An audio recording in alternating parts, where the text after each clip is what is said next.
সকলোৱে জানে যে উত্তৰ পূৰ্বাঞ্চল আৰু অন্ধ্ৰ প্ৰদেশকে ধৰি কেইখনমান ৰাজ্যক সাংবিধানিকভাৱে বিশেষ ৰাজ্যৰ মৰ্যাদা প্ৰদান কৰা হৈছে।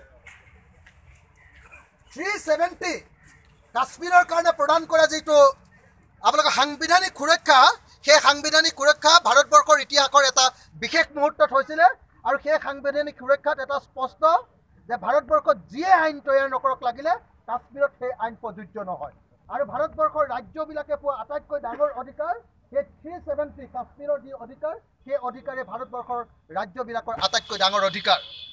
তাৰ পাছৰ ডাঙৰ অধিকাৰবিলাক হ'ল 371A পৰা আইলৈকে 371A নাগালেণ্ডক এই অধিকাৰ প্ৰদান কৰা হৈছে। নাগালেণ্ডক কি অধিকাৰ প্ৰদান কৰা হৈছে?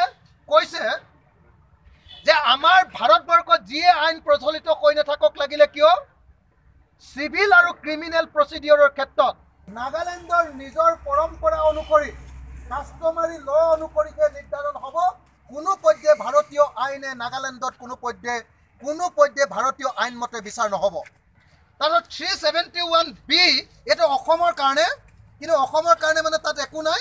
ট্ৰাইবেলবিলাকৰ ভাষা সম্পৰ্কীয় এটা অধ্যায় আছে, সেইটোৰ কাৰণে 371B সম্পৰ্কে অসমৰ মানুহে আমি একো নাজানো।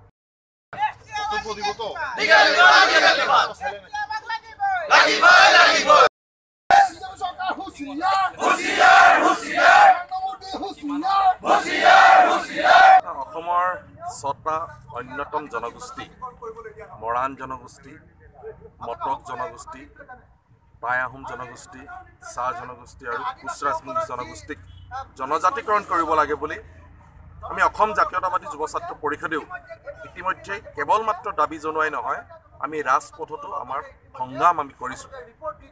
এতিয়া কথা হ'ল যে এই 6টা জনগোষ্ঠীক জনজাতিকৰণ কৰা হ'ব বুলি লোকসভা নিৰ্বাচনৰ পূৰ্বেও প্ৰতিশ্ৰুতি প্ৰদান কৰা হ'ল আৰু বিধানসভা নিৰ্বাচনৰ পূৰ্বেও প্ৰতিশ্ৰুতি প্ৰদান কৰা হ'ল যে যেতিয়াই নিৰ্বাচন আহে তেতিয়াই শাসক গোষ্ঠীটোৱে এই 6টা জনগোষ্ঠীক কেৱল মাত্ৰ ভোট পাবৰ কাৰণে এই 6টা জনগোষ্ঠী অসমৰ অন্যতম বৃহৎ 6টা জনগোষ্ঠী, এই 6টা জনগোষ্ঠীৰ অবিহনে কোন এটা ৰাজনৈতিক দলেই তেওঁলোকৰ যি চৰকাৰ গঠন কৰাটো সম্ভৱ নহয়। সেইবাবে কেৱল মাত্ৰ ৰাজনীতিক বৈতৰণি পাৰ হ'বৰ কাৰণে তেওঁলোকে যোৱা দিনসমূহত এই 6টা জনগোষ্ঠীক লৈ ৰাজনীতি কৰা দেখা গ'ল। গতিকে আমি অসম জাতীয়তাবাদী যুৱ ছাত্ৰ পৰিষদে দাবী জনাইছোঁ যে নাগৰিকত্ব সংশোধনী বিধেয়ক যেনেধৰণে তেওঁলোকে লোকসভাত কাৰ জোৰেৰে গৃহীত কৰিলে, ঠিক তেনেধৰণে লোকসভা আৰু ৰাজ্যসভা উভয় সদনৰ বৈঠক অনুষ্ঠিত কৰি এই 6টা জনগোষ্ঠীক জনজাতিকৰণৰ মৰ্যাদা প্ৰদান কৰিব। দেশত সাম্প্ৰদায়িক সংঘাত লাগিব আৰু তাতে হিন্দু হিন্দু বুলি ভাবি মানুহে আকৌ বিজেপিক ভোট দিব, এইটোৱে আছিলে তেওঁলোকৰ কেলকুলেশ্যন।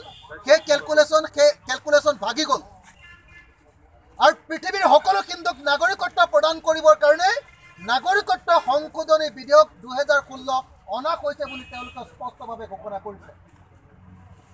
যেতিয়া নাগৰিকত্ব সংশোধনী বিধেয়ক 2016 অনাৰ কথা ক'লে লগে লগে সমগ্ৰ অসম উত্তাল হৈ গ'ল, উত্তৰ পূৰ্বাঞ্চল উত্তাল হৈ গ'ল। আপোনালোকে আজি ফেচবুকটো মেলি চাওক, কালি মিজোৰামত সকলো 10,000 ছাত্ৰ ছাত্ৰী ওলাই আহিছে। 10,000 ছাত্ৰ ছাত্ৰী ওলাই আহি কালি মিজোৰামত কৈছে, আপোনালোকে সকলোৱে জানে যে এটা বিশেষ পৰিস্থিতিত এইটো আহিছে। সেইটো হ'ল যে যোৱা 5টা বছৰত বিজেপি চৰকাৰে আমাৰ দেশখনৰ অৰ্থনীতিৰ ক্ষেত্ৰত কোনো অৱদান যোগাব নোৱাৰাৰ কাৰণে সমগ্ৰ দেশত বিজেপিৰ বিৰুদ্ধে এটা ব্যাপক ঢৌ চলি আছে।